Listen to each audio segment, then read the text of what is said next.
Alongside Excitebike, Ice Climber is probably one of Nintendo's most popular pre-Super Mario Bros. NES games, thanks to the main characters of the game, Popo and Nana, being featured in the Super Smash Bros. Series. Also, it's the first original Nintendo platformer for their new system.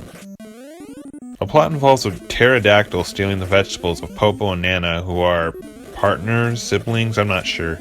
But anyways, the pterodactyl takes their vegetables up to the peak of the mountain, and with hammers in hand, the both of them climb to the top to retrieve their crop. The mountain itself is the strangest looking mountain I've ever seen. What mountain has layered numbers in order as you climb up them, as well as breakable blocks keeping you from climbing it up? One thing I've noticed is just how the mountain gets bluer as you climb, meaning it only gets colder. So Popo and Nana aren't really Eskimos, they're using warm clothes to climb the mountain. Your enemies keeping you from getting to the top are Topi, the little yeti thing that seems to be the caretaker of the mountain. If he doesn't see a block where it should be, he'll travel off the screen, then come back with a block of ice to shove back onto it to fix the bridge. In Japan, this guy was a seal. Why would they take the time to change a seal to a little yeti guy? Until you realize the image of an Eskimo beating a seal with a hammer might not be the best image for a family-friendly game. So Nintendo of America thankfully changed it. Another enemy is this bird called the Nitpicker, who thankfully can be taken out pretty easily by jumping into the air under it where you can swing your hammer. Nice little addition.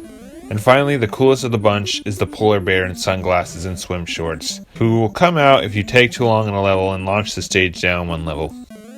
After each round, you play a bonus level collecting all the vegetables lost, and grabbing the pterodactyl's talons.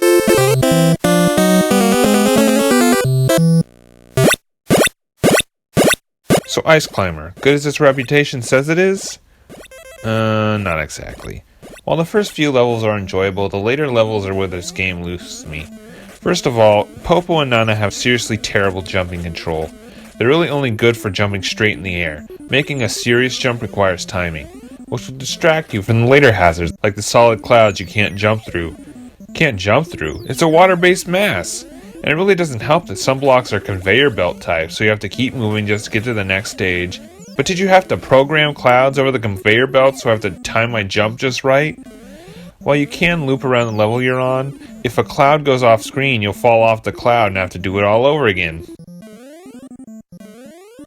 If you beat some of these later stages, you deserve a gamer award or a decent meal or something. Ice Climber definitely has its fans, and it's definitely original. But because of these later levels, I really can't recommend it. However, compared to some later NES and Famicom platformers, it looks much better in comparison. Ice Climber never got a sequel, probably because Nintendo's next platform would pretty much make 50 times as much money as Ice Climber's made.